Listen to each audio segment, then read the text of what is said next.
अस्सलाम वालेकुम। आज आपको रिव्यू करवा रहा हूँ 6.5 मरले प्लॉट जो मौजूद है। लोकेशन जो है इसकी गुलशन इकबाल दमयाल कैंप में, और ये 20 फुट मेन इसकी ये स्ट्रीट है।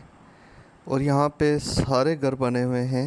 ये सेंटर के अंदर जो एक ही प्लॉट है ये खाली रह गए, और यहाँ पे पानी, बिजली, गैस सारी फैसिलिटीज़ मौजूद हैं।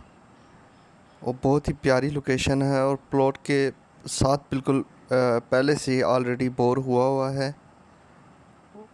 और ये आगे हम जैसे ही थोड़ा से आगे जाते हैं और ये साथ ही घर बना हुआ है।